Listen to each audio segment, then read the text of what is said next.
굉장히 우리가 별로 기대하고 싶지 않은 그런 내용의 말씀입니다. 그래서 오늘은 징계 유발자라는 그런 좀 독특한 제목으로 여러분에게 말씀을 증거하도록 하겠습니다. 징계 유발자. 구타 유발자라는 말 들어보셨죠? 구타 유발자.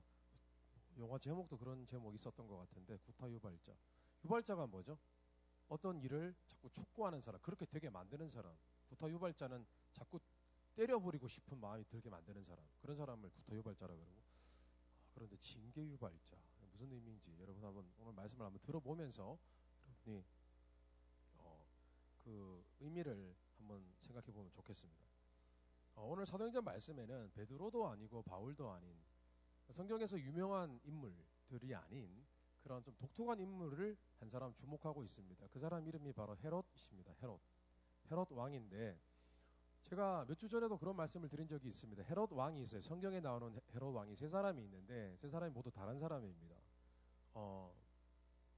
첫 번째 헤롯 왕은 예수님을 죽이려 했던, 예수님이 탄생하실 무렵에 예수님을 죽이려 했던 사람으로서 사람이 예수님이 메시아가 탄생한다는 그런 예언의 소식을 듣고 예수님이 태어나실 그 무렵에 예수님과 나이가 비슷한 아이들을 잡아다가 남자아이들을 잡아다가 죽이려 했습니다.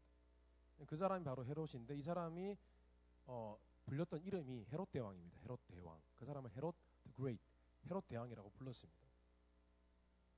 또 한 사람 헤롯 왕은 헤롯 안디바스라는 사람입니다. 이 사람은 누구냐 하면은 세례 요한, 우리가 잘 아는 세례 요한, 세례를 베풀던 요한, 그 요한을 참수한 사람입니다. 목을 베어 죽여버린 사람입니다. 굉장히 좀 헤롯이라는 이름을 가진 왕들은 좀 이상합니다. 좀 악한 왕들이었습니다. 그리고 마지막으로 헤롯 왕은 헤롯 아그리파 1세라는 사람입니다. 이 사람이 누구냐 하면은 초대교회에 크리스찬들을 무지막지하게 핍박했던 사람입니다. 세 사람의 공통점이 있다면 이 세 사람 다 서로 그 핏줄이 섞인 사람들입니다. 헤롯 대왕은 헤롯 안디바스의 아버지입니다. 그리고 헤롯 안디바스는 또한 헤롯 아그리파 1세의 삼촌입니다. 그 헤롯 아그리파 1세는 헤롯 대왕의 당연히 손자겠죠, 그죠? 예. 그런 관계입니다. 할아버지, 할아버지, 삼촌, 그리고 손자, 그런 관계입니다. 이들의 DNA가 이상한 걸까요? 아니면 이 사람들이 원래 이 권력과 그 부귀를 갖고 누렸던 사람들이기 때문에 그런 성격을 가지고 있었는지는 모르겠지만은 어쨌든 하나님이 보시기에는 매우 악한 사람들이었습니다. 근데 오늘 말씀해 보니까 헤롯 아그리파 1세, 이 헤롯 왕, 헤롯 아그리파 1세라는 이 사람의 죽음에 대해서 오늘 성경은 묘사하고 있습니다. 너무나 자세히 묘사하고 있어요. 그런데 특이하게도 성경은 그의 죽음이 단순히 질병으로 인해서 죽은 것이 아니라 그가 하나님의 심판, 하나님의 징계를 당해서 그가 죽고 말았다. 그렇게 성경은 자세히 증거하고 있습니다. 그가 어떤 병이 들어서 불쌍하게 죽었습니다. 이게 아니라 하나님께서 그를 직접적으로 손을 대서 심판하시고 징계하셨습니다. 이렇게 기록하고 있습니다. 오늘 말씀 23절에 보니까 헤롯이 영광을 하나님께로 돌리지 아니하므로 주의 사자가 곧 친히 벌레에게 먹혀 죽으니라. 주의 사자가 쳤다는 것은 하나님의 천사가 하나님의 명령을 대신해서 명령을 받고 그를 죽여버렸다는 것입니다. 그런데 오늘 말씀해 보니까 헤롯 왕이 어떻게 죽였냐면 벌레에게 먹혀 죽었다. 그럼 그런 상상하지 마십시오. 벌레에 먹혔다 그러면 사람보다 큰 벌레가 나타나가지고 그 사람 삼켰다. 그런 의미가 아닙니다. 그런 의미가 아니에요. 옛날에 그런 거 있잖아요. 그런 영화 있었을 거예요. 무슨 트루퍼스인가? 그 곤충이 굉장히 사람보다 크게 나와가지고 사람들 잡아먹고 그런 거 있잖아요.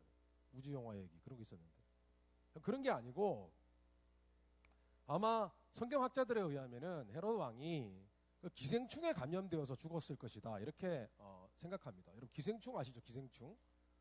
예, 우리가 좀 이렇게 간이 익혀 먹지 않은 그런 생 음식들, 그런 생으로 먹는 음식들을 통해서 들어오는 그 기생충 있잖아요.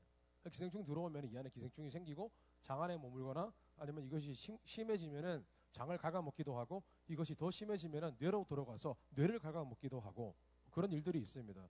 요즘 그래서 가끔 이 성경 말씀을 보면서 그런 생각을 했어요. 기생충 약을 좀 먹어야 되겠다. 미국에 온 후로 제가 먹은 적이 없거든요. 한국에서는 1년에 한 번씩 먹었던 것 같은데, 그래서 제가 최근에 기생충 약을 얻었습니다. 예, 얻었어요. 얻었는데 한 번씩 혹시 배가 이렇게 뭔가 뱃속이 간지럽게 느껴지거나 배가 이상하게 아프다, 아무 증상이 없는데, 그럼 여러분 기생충을 한번 의심해 볼 필요가 있습니다. 약국에 가셔서 기생충을 사서, 기생충을 사는 게 아니라 기생충 약을 사서 한번 드시기 바랍니다. 실제로 성경의 외경에 보면은, 외경이라는 것은 우리가 갖고 있는 성경 외에 다른 성경과 비슷한 그런 책들, 문헌들이 많이 있는데, 그런 문헌들에 의하면은 헤로드 왕이 죽은 이유가 뭐냐 하면은 그의 뱃속에 창자 속에 기생충, 그러니까 벌레들이 가득해서 그 벌레들이 창자를 갉아먹고 그래서 그는 죽었다. 뭐 그렇게 실제로 묘사하고 있는 그런 외경의 기록들이 있습니다. 그가 죽을 때 막 입에서나 뭐 몸에서 엄청난 그런 악취가 났고, 그래서 사람들이 옆에 가까이 가지 못했다, 그런 기록까지 나와 있습니다. 근데 여러분, 좀 독특한 것은 이 헤로드 왕이 죽었어요. 기생충 때문에 죽었단 말이에요. 어느 날 갑자기 연설을 하다가 갑자기 배가 아파 그러더니 죽었어요. 뭐 입으로 뭐 기생충이 나왔는지 뭐 모르겠습니다. 근데 성경은 이 헤롯 왕이 하나님을 믿는 그리스도인들을 핍박했기 때문에 단순히 추측성으로 뭐 하나님 핍박하고 뭐 당시에 가장 유명했던 사도 야고보를 죽이고 심지어 사도 베드로도 죽이려고 했고, 물론 실패했습니다. 여러분 아시지 않습니까? 천사가 기적적으로 그를 감옥에서 탈출시켰지 않습니까? 그 직후에 그가 죽었기 때문에 하나님이 심판하셨을 것이다. 우리가 흔히 말하는 것처럼 저 사람 저거 진짜 나쁘더니만 그래 하나님이 살아계시지, 이런 추측성으로 쓴 것일까요? 그러니까 하나님의 심판을 당한 것이지, 이렇게 생각하면서 썼을까요? 성경 기자가? 그렇지는 않아 보입니다. 실제로 성경은 악인에 대한 하나님의 특별한 심판이 반드시 있다고 그렇게 증거하고 있습니다. 시편 9편 16절 말씀에 보니까 여호와께서 자기를 알게 하사 심판을 행하셨으며 악인은 자기가 손으로 행한 일에 스스로 얽혔도다. 성경 말씀에 보니까 하나님께서 자기를 알게 하시기 위해서 악인들을 심판한다고 성경은 증거하고 있습니다. 이게 무슨 말이냐면은 정의가 살아있고 그 정의를 만드신 공의로우신 하나님도 살아계시다는 것을 하나님께서 때로는 스스로 사람들에게 알리시기 위해서 너무나 신비롭게 그 사람을 심판할 때가 있다는 것입니다. 실제로 성경은 하나님께서 자신을 드러내시기 위해서 어떤 왕을 심판했고 어떤 사람을 심판했고, 이런 내용들이 성경 말씀을 읽어보면은 가끔씩 등장합니다.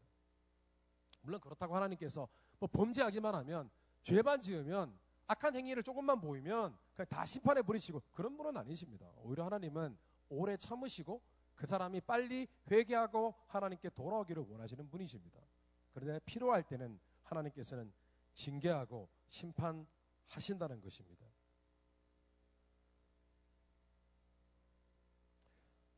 그런데 제가 오늘 이 하나님께서 악한 사람을 심판하고 징계한다는 이 내용을 여러분들과 나누려고 하는 이유는, 우리는 악인이 아니지 않습니까? 하나님 믿지 않습니까? 우리도 뭐 따지고 보면 죄인이고 뭐 악한 부분이 있습니다. 그러나 성경 말씀은 분명히 하나님을 믿는 자들이 예수 그리스도의 의로우심을 통하여 하나님의 자녀가, 의로운 하나님의 자녀가 되었다고 그렇게 증거하고 있습니다. 우리가 뭐 그렇게 악인입니까? 뭐 그렇게 범죄를 저지릅니까? 게다가 우리는 하나님을 믿고 선하게 살려고 노력하는 사람들입니다. 근데 제가 이 얘기를 하는 이유가 무엇이냐면은 성경 말씀에는 보면은 하나님을 믿는 사람들을 향한 하나님의 기대감이 있어요. 그들이 하나님의 은혜를 알기 때문에, 그들이 하나님이 주시는 성령의 감동을 갖고 있기 때문에 하나님은 그들에게 하나님을 믿지 않는 사람들보다 더 높은 기준을 갖고 계십니다. 뭐 단순히 도덕적이고 윤리적인 더 높은 기준이 아니라 정말 하나님을 믿는 사람들이라면 더 바르게 살고 더 거룩하게 살고 더 선하게 살기 원하시는 그런 하나님의 바람이 있다는 것입니다. 그래서 하나님은 하나님을 믿는 자들이 하나님의 기준에 미치지 못할 때에 그들을 또한 징계한다고 성경은 증거하고 있습니다. 단순히 우리가 생각하는 그 흉악무도한 그런 사람을 하나님이 심판하시는 것뿐만 아니라 하나님은 믿는 사람들 중에서도 하나님의 뜻과 반대로 가는 사람들, 하나님의 정말 기뻐하시지 않는 일들을 하는 사람들을 징계하신다고 성경은 기록하고 있습니다. 근데 그 징계가 믿지 않는 그런 흉악한 악인들을 심판하는 그런 징계를 의미하는 것은 아닙니다. 성경 말씀에 보면은 하나님을 믿는 자들을 향한 징계를 영어로 이렇게 번역하고 있습니다. discipline, 훈육하신다, 체벌하신다, 그들을 다루시고 가르치시고 훈련시키신다. 그런 의미를 담고 있는 discipline이라는 단어를 쓰고 믿지 않는 사람들 중에서 흉악무도한 사람들을 심판하시고 징계하실 때에는 punishment 이런 단어를 쓰십니다. 어쨌든 예수 믿는 사람들은 오늘 헤롯 아그리파 1세처럼 뭔가 하나님을 자극하는 것이 있어요. 뭔가 하나님의 징계를 유발하는 자들이 있어요. 유발하는 어떤 특징이 있어요. 그런 사람들이 있다고요. 그 하나님이 정말 싫어하시는 것들이 있거든요. 근데 이 헤롯 아그리파 1세는 정말 하나님이 뭔가 싫어하는 것을 다 갖춘 사람이었어요. 그리고 그는 진짜 하나님의 징계를 받아 심판을 당하고 즉사한 것입니다. 오늘 그의 모습을 통해서 하나님이 정말 싫어하시는 모습, 하나님 믿는 자들이 싫어하는 모습은 무엇인지를 두 가지만 나누고 묵상하는 시간 갖도록 하겠습니다. 첫째로 하나님의 징계를 유발하는 사람은 어떤 사람이냐 하면 하나님의 일을, 하나님을 방해하거나 회방하는 사람입니다. 당시 유대 지역뿐만 아니라 그 일대에는 모두 로마 제국의 지배하에 있었습니다. 중동 지방이죠.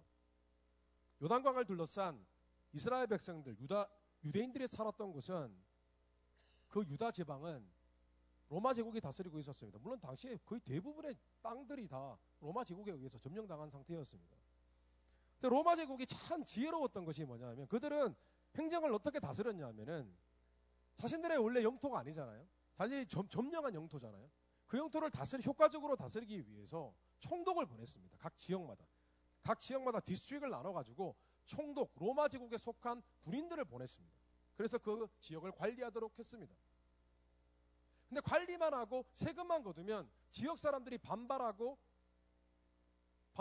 반역을 일으킬까봐 그들은 그 지역에서 존경받는 사람을 분봉왕으로 세웠습니다. 그 지역을 또한 다스리는 총독 외에 그 지역에 있는 토박이 사람을 뽑아가지고 그 고향 사람들을 뽑아가지고 뭔가 가문이 우수한 사람들을 뽑아가지고 그 지역을 또한 다스리게 했습니다. 다스리는 사람이 두 종류의 사람이에요. 로마에서 파견한 사람, 총독. 또 한 명은 그 지역에서 뽑은 리더. 그 사람이 바로 헤롯 왕이었습니다. 그런데 이 헤롯 왕은 주로 어느 편에 있었던 사람이냐면은 로마 제국의 눈치를 보는 사람이었지만은 그는 주로 유대인들의 눈치를 봐야 하는 사람이었습니다.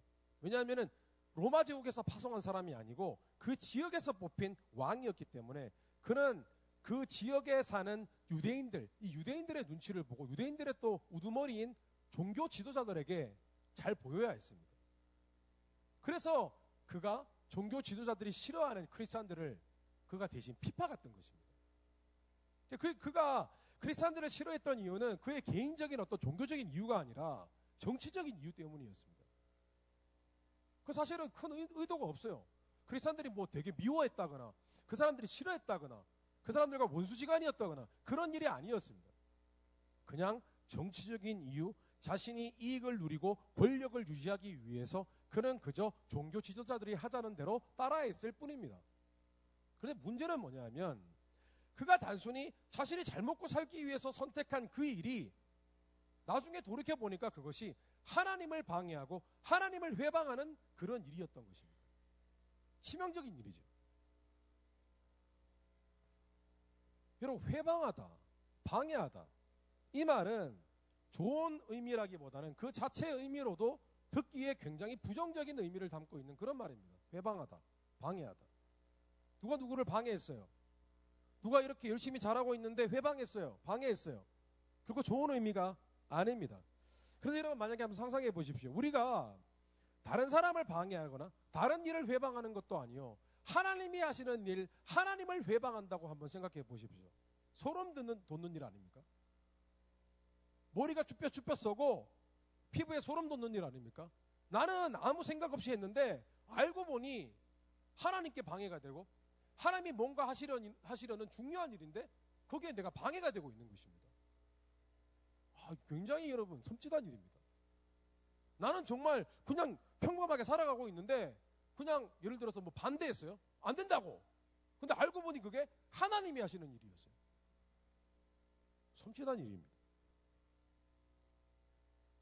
아마도 우리 중 대부분은 나는 하나님을 방해해 본 일이 없는데, 하나님을 회방해 본 일이 없는데, 하나님의 하시는 어떤 거룩한 일, 중요한 일, 한 번도 나에게 방해해 본 적이 없는데, 아마 그렇게 생각하실 것입니다. 그러나 여러분, 과연 그럴까요? 여러분은 혹시 교회 생활을 하면서 교회에서 결정한 일에 대해서 적극적으로 혹은 간접적으로 여러분은 반대해 본 일이 있으십니까? 혹은 개인적으로 여러분이 별로 좋아하지 않는 목회자나 교회 형제 자매들을 뒤에서 비방해 본 일이 있으십니까? 그들에 대해서 험담을 늘어놓은 일이 있으십니까? 노골적으로 그들을 비방해 본 적이 있으십니까? 아니면 최소한 어떤 하나님이 하시는 어떤 일에 대해서, 교회에 대해서, 뭔가 하나님이 쓰시는 어떤 사람에 대해서 잘 알지는 못하지만 어떤 부정적인 사건을 내가 갖고 그것을 다른 사람에게 그 부정적인 이야기를 전해본 적이 있으십니까? 우리는 흔히 회방이라고 하면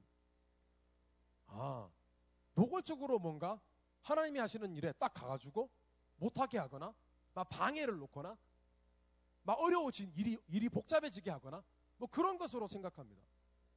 그러나 성경에서 말씀하는 방해한다, 회방한다, 하나님의 일을 막는다 라는 의미는 단순히 행동으로 그렇게 하는 것뿐만 아니라 하나님이 하시는 어떤 거룩한 일, 하나님이 거룩하게 보시는 어떤 사람, 하나님이 하고 계시는 어떤 거룩한 일, 그런 일을 말로 폄하하거나 모독하는 것도 하나님을 회방하는 것이라고 그렇게 증거하고 있습니다. 예를 들어서 성경에는 다음과 같은 무서운 경고가 있습니다. 마태복음 12장 31절 말씀해 보니까 그러므로 내가 너희에게 이르노니 사람의 모든 죄와 회방은 사하심을 얻되 성령을 회방하는 것은 사하심을 얻지 못하겠고. 성령을 회방하는 죄가 있다고 했습니다. 근데 개역 한글 성경에는 성령을 회방하는 죄라고 되어 있지만 개역 개정판에는 다르게 번역이 되어 있습니다. 회방이라는 단어가 모독이라는 단어로 바꿔져 있습니다. 모독이 먼저 하죠. 다른 사람을 모독하는 거. 입술로 말로 모독하는 거. 그러므로 내가 너희에게 이르노니 사람에 대한 모든 죄와 모독은 사하심을 얻되 성령을 모독하는 것은 사하심을 얻지 못하겠고. 예수님이 이 얘기를 하신 이유는 뭐냐면은 예수님 당시에 예수님께서 귀신을 쫓고 병자들을 치유하셨습니다. 그런데 예수님이 그렇게 유명해지자 주변에 있던 많은 바리새인들과 종교 지도자들은 예수님이 하나님이 주시는 성령의 능력으로 그 일을 행한 것이 아니라 마귀가 주는 능력으로 행했다라고 그렇게 폄하했습니다. 예수님이 하신 일은 성령 하나님이 도와주셔서 하신 일이었는데, 거룩한 일이었는데, 그것을 입술로 그들은 사단이 힘을 줘서, 사단이 이상한 능력을 줘서 그런 일을 행했다라고 나쁘게 말한 것입니다. 그랬더니 예수님이 단박에 그런 말씀을 하셨습니다. 너희가 다른 그 사람을 모독하거나 그런 거 다 좋다는 것입니다. 하나님께 용서받을 수 있다는 것입니다. 그런데 하나님이 한 일에 대해서, 뭔가 하나님이 하시는 일에 대해서 입술로 모독하는 것은 어쩌면 절대로 용서받을 수 없는 죄가 될 수도 있다라고 경고하신 것입니다. 여러분, 믿는 자가 노골적으로 하나님의 일을 반대할 수는 없습니다. 우리 중에 어떻게 감히 선교를 막 하고 있는데 선교지에 가가지고 그거 하나님 믿지 말라고 절로 하라고 그런 노골적으로 하나님의 일을 방해하는 사람이 있겠습니까? 그렇지 않습니다. 그러나 우리는 흔히 하나님 앞에서 얼마든지 실수할 수 있습니다. 우리가 그것이 하나님이 하시는 일인지 하나님이 움직이고 계신 어떤 사람을 우리가 대하고 있는지 그것을 고민하지 않고 그냥 행동하다가 무심결에 우리도 모르게 하나님을 폄하하거나 하나님이 하신 일들을 모독하거나 그런 실수를 우리가 범할 수 있다는 것입니다. 실제로 여러분, 우리가 교회를 회방할 때가 얼마나 많이 있습니까? 한번 생각해 보십시오. 교회 안에서 어떤 일을 결정을 했습니다. 자기 기준으로 생각합니다. 그건 뭐 별로 합리적이지 않은데? 영적이지 않은 것 같은데? 그건 우리의 생각입니다. 그리고 그 부분에 대해서 우리는 폄하합니다. 그런데 만약에 여러분, 그 일이 하나님이 계획하신 일이라면 우리는 어떻게 하겠습니까? 그러면 우리는 결국은 그것을 하나님이 하신 일을 폄하한 것이고 하나님이 한 일을 모욕한 것입니다. 그 하나님을 믿는 자들은요, 두려워할 줄 알아야 됩니다. 말을 꺼내놓다가도 다시 같이 집어넣어야 돼요. 삼켜야 됩니다. 여러분, 우리 가끔 감기가 들고 그러면은 이 기관지에서 안 좋은 그런 어떤 성분들이 나올 수 있지 않습니까? 그렇죠? 우리는 그것을 두 자로 부릅니다. 가래라고 부르죠. 그죠? 여러분, 가래를 다시 삼켜보셨습니까? 굉장히 기분이 안 좋습니다. 가래를 어디다 뱉어야지 이렇게 생각하고 막 이렇게 뱉어야지 막 하고 있는데 갑자기 누가 갑자기 말을 걸어가지고 욱 하면 삼켜버려. 뱉어야 되는데 그거를 더러운 건데. 나왔다가도 삼켜야 됩니다. 하나님은 이런 일들을 굉장히 싫어하십니다.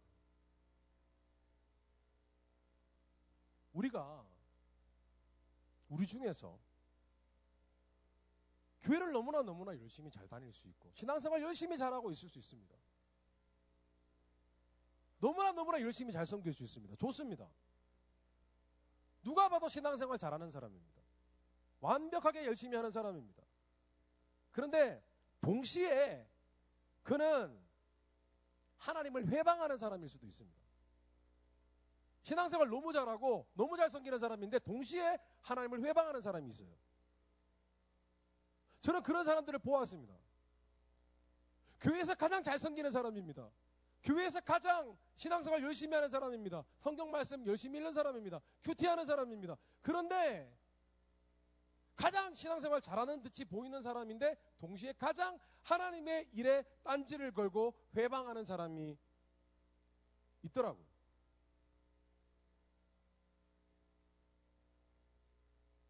참 안타까운 것은 그런 사람들을 보면은 그들이 신앙생활을 잘하는 것만큼이나 하나님을 잘 섬기는 것만큼이나 축복을 받아야 되는데 축복을 다 못 받더라는 것이죠.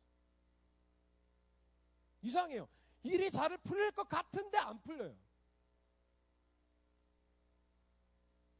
그것은 하나님께서 네가 다른 것은 잘하고 있지만은 그것은 네가 결국은 나를 대적하는 것이고 네가 그런 모습에서 벗어나야만 복받는 사람이 된다는 것을 가르쳐 주시기 위한 하나님의 징계입니다.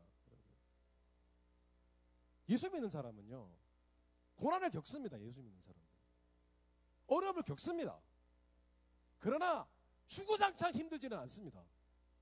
어느 순간은 하나님이 놀랍게 그 사람의 인생을 변화시키시는 순간이 와야 합니다. 그게 예수 믿는 사람들의 증거 아니겠어요? 주구장창 일이 안 풀리고 안 되면 그거 이상한 거 아니에요? 하나님은 정말 신앙생활 잘하고 잘 섬기고 하나님의 회방이 되는 게 아니라 도리어 협력하고 하나님의 일에 도움이 되는 그런 귀한 사람들을 반드시 축복하십니다. 아멘? 여러분, 그런 신앙생활 하게 되시기를 주님의 이름으로 축원합니다. 신앙생활 그냥 대충 하는 게 아니라 정말 하나님께 힘이 되어 주십시오. 정말 하나님이 하고자 원하시는 그 일에 조금이나마 도움이 되는 내 삶이 정말 이바지 되었으면 좋겠다라고 소원하는 그런 신앙인이 되십시오.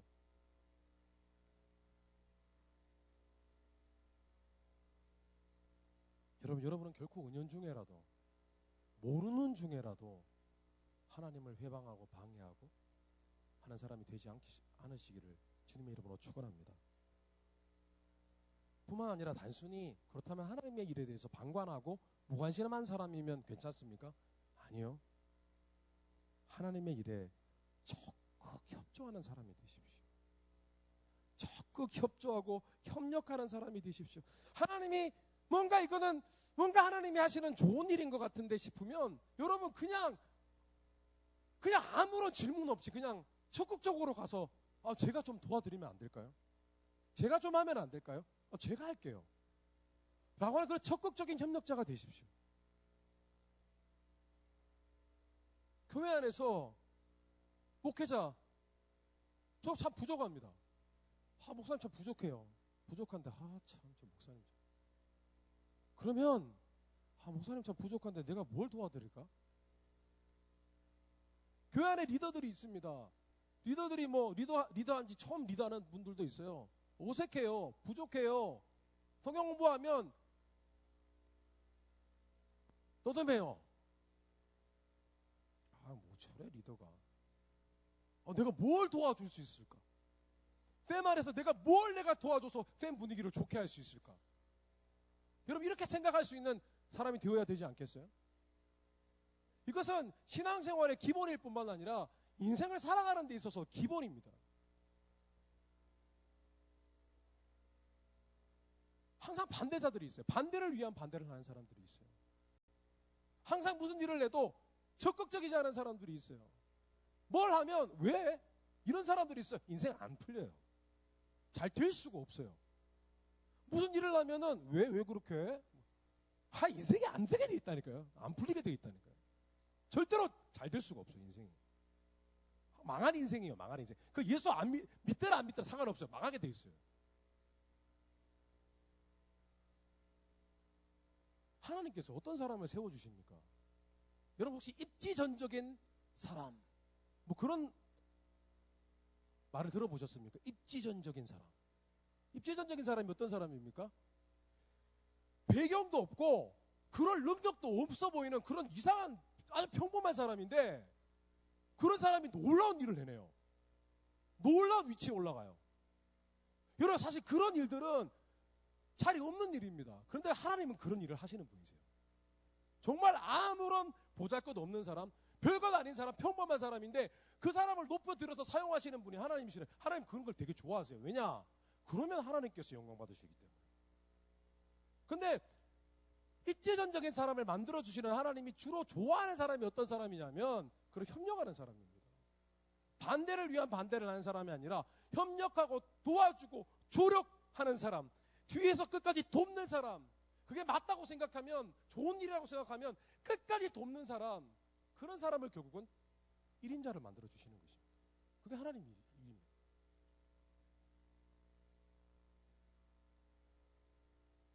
저는 40년이 넘게 살면서 좀 특이한 성품을 가진 사람들을 보았습니다. 좀 특이한 성품을. 성격이 되게 성깔이 있고 성격이 좀 이렇게 모나고 그런 사람들 말고요. 좀 특이한 사람들이 있습니다. 성품. 어떤 사람이냐면은 이상하게 자기하고 관련된 일도 아닌데 잘 돕는 사람이 있습니다. 잘 협력을 하는 사람들이 있습니다. 우리 교회도 한 사람이 있어요. 잘 돕고 부탁하면 잘 도와주고 못 도우면 자기가 미안해하고 그런 사람이 있어요. 모르십니까? 우리 교회 유명한 사람 한 사람 있습니다. 근데 제 아내의 아버지 장인어른도 그런 분이세요. 장인어른은 제 아내의 가족들 중에서 제일 늦게 하나님을 믿은 분인데 어떤 스타일이시냐면은 교회에 집회가 있으면 강사 목사님들이 이제 오잖아요. 그러면 이제 호텔에서 새벽에 특별 예배를 하면은 그분을 모셔다가 교회로 모셔와야 돼요. 라이드를 해야 돼요. 그리고 새벽 예배가 끝나면 또 그분을 다시 호텔로 모셔다 드려야 돼요. 굉장히 귀찮은 일입니다, 사실은. 쉽지 않은 일이에요. 힘든 일이에요. 근데 저희 장인어른은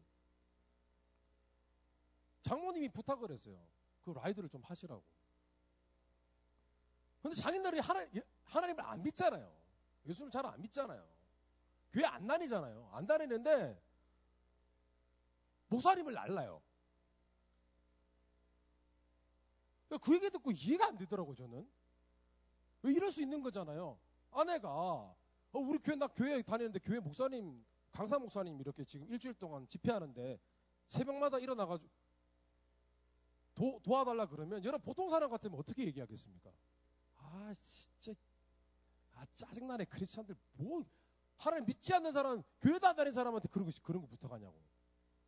근데 교회가 참 작은 교회였거든요. 그렇게 화를 내도 정상이잖아요 사실은. 그렇지 않아요? 정상이잖아요. 근데 이상한 게 라이드를 해요. 목사님들 아주 즐겁게 아침에 일찍 일어나가지고 옷을 탁 단정하게 입으시고 다 목사님을 이렇게 탁 모시고 가는 거예요.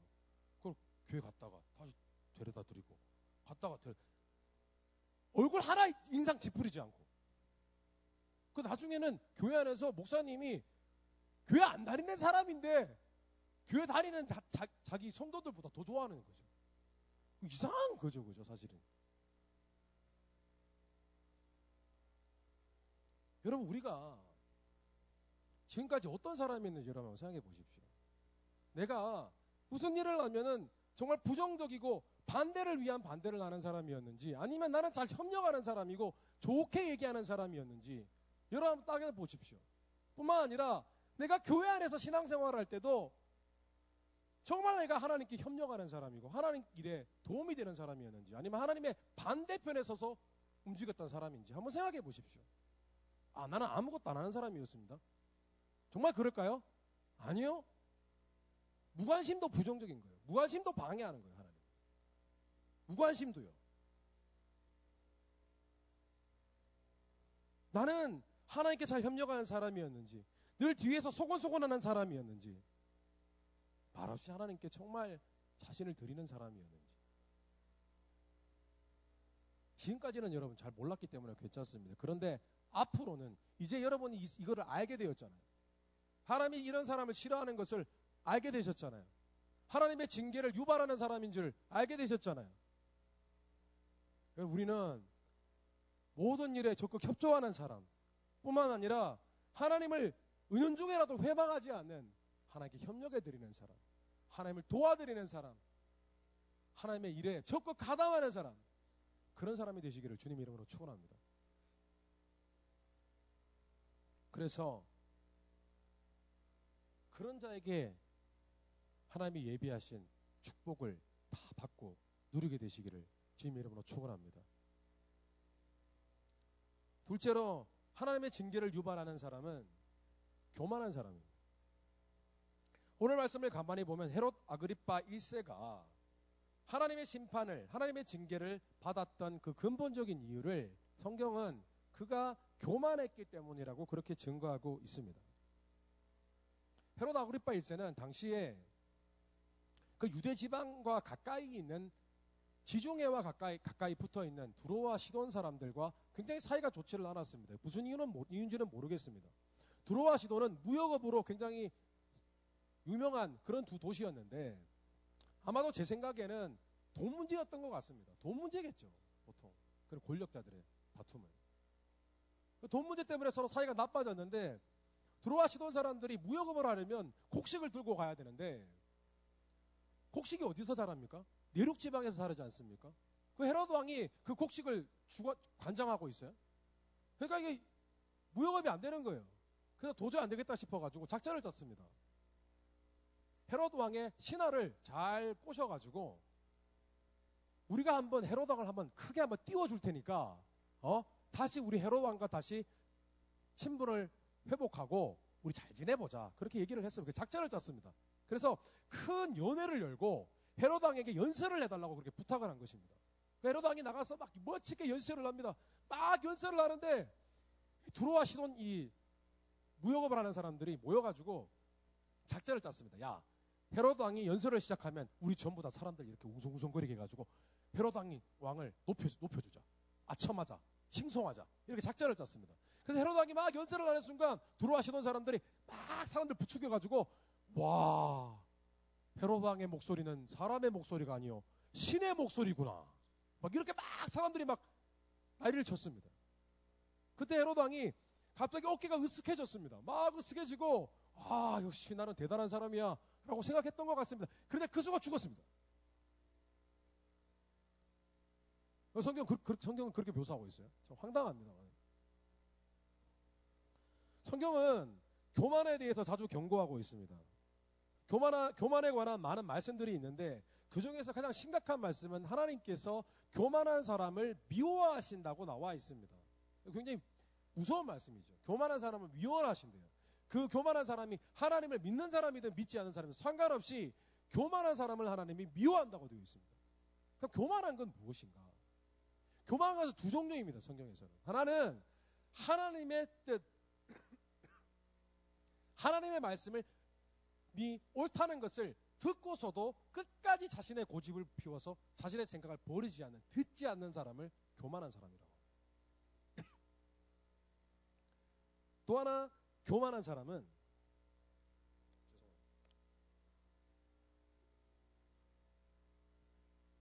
하나님이 받으셔야 할 칭찬과 영광을 자신이 받는 것, 자신이 받기를 즐겨하는 사람을 교만한 사람이라고 얘기를 해요.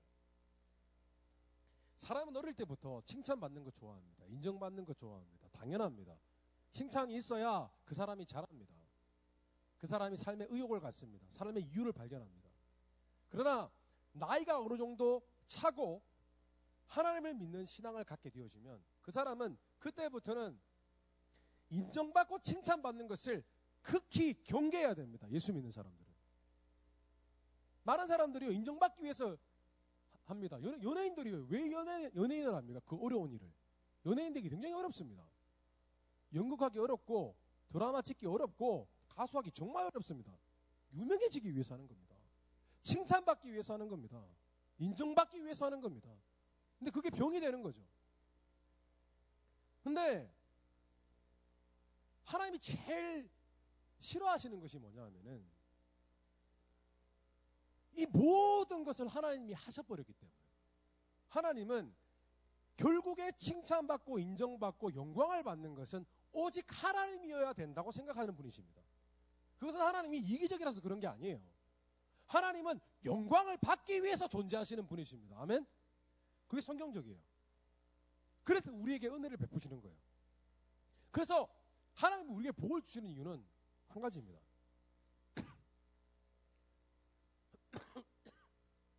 죄송합니다. 제가 아직 감기가 낫지 않아요.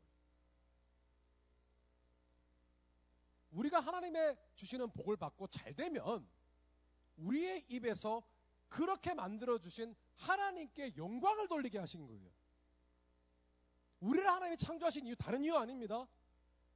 우리를 통하여 영광받기 위해서예요. 그 예수 믿는 사람은 잘 돼야 돼요. 너무 안 돼도 안 돼요, 인생이. 너무 안 풀려도 안 된다고. 그 기도해야 돼요, 하나님. 복 달라고. 축복해 달라고 기도해야 됩니다. 왜 그렇게 기도하지 않습니까? 근데 복 받을 때가 이제 문제죠.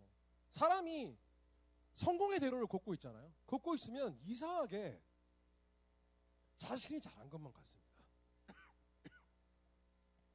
자신이 잘한 것만 같고 그저 자신이 스스로 일을 잘한 것 같이 스스로 어깨가 으쓱해집니다.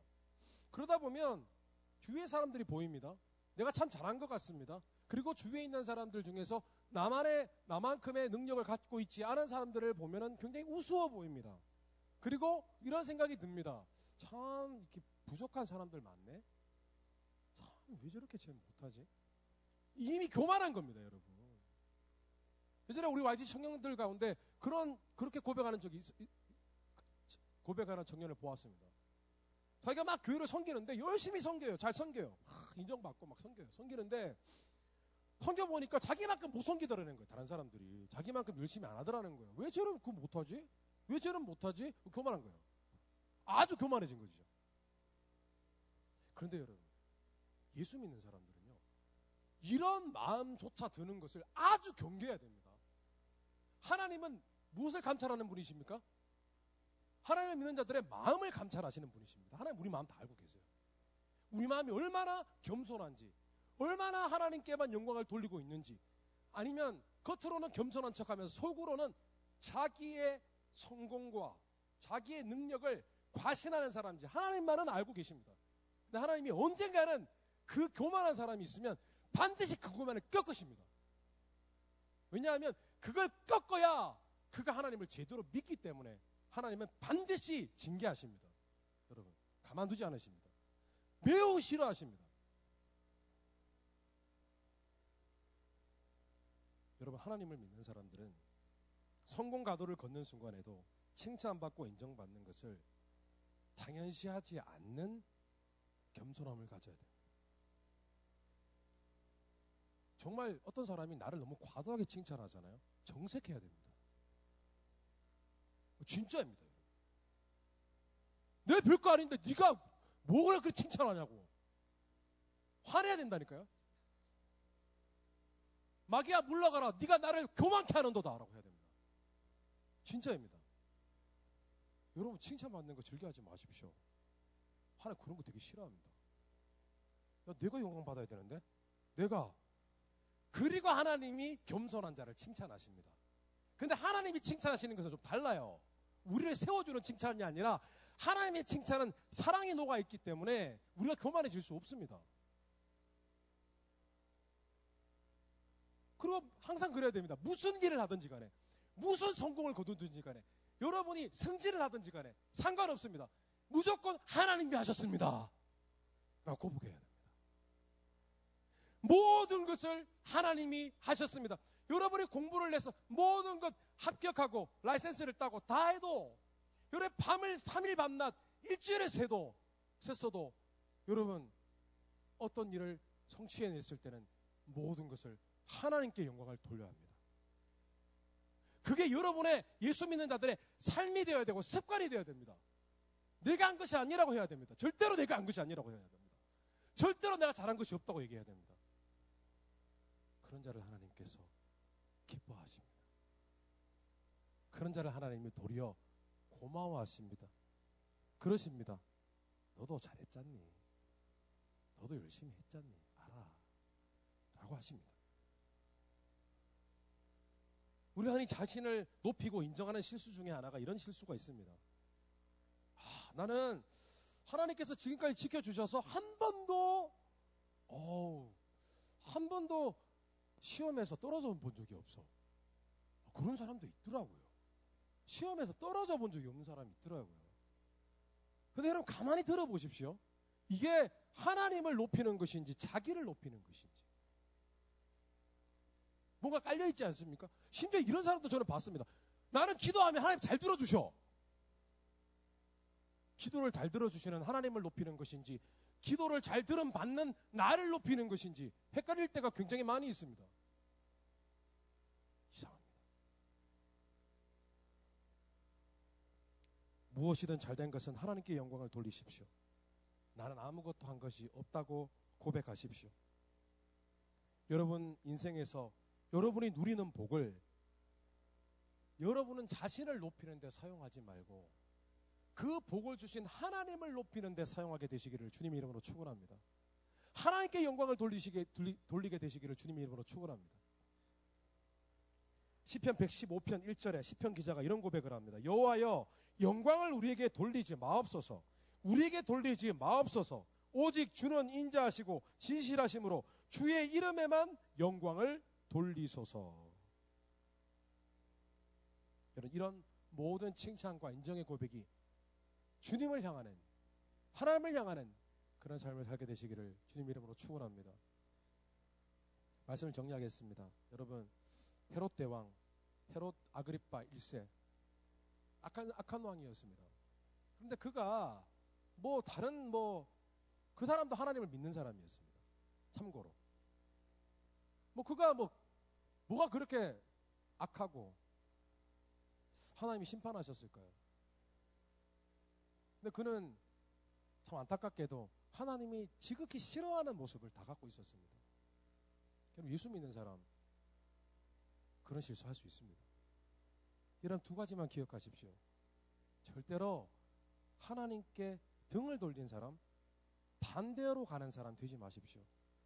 하나님의 일이라면, 하나님의 뜻과 관련이 있다면, 하나님이 쓰시는 사람이라면 무조건 협력하는 사람 되십시오. 절대로 하나님의 일을 회방하는 사람 되지 마십시오. 그런 실수를 저지르지 마십시오. 그리고 절대로 교만한 사람 되지 마십시오. 모든 것을 하나님께 영광 돌리고 언제나 겸손한 사람이 되셔서 여러분 하나님이 정말 깊이 있고 쓰시고 인생에서 아무런 잘난 것 없지만은 언젠가는 하나님이 높여주시는 그런 입지전적인 사람이 되시기를 주님 이름으로 축원합니다. 다 기도하겠습니다.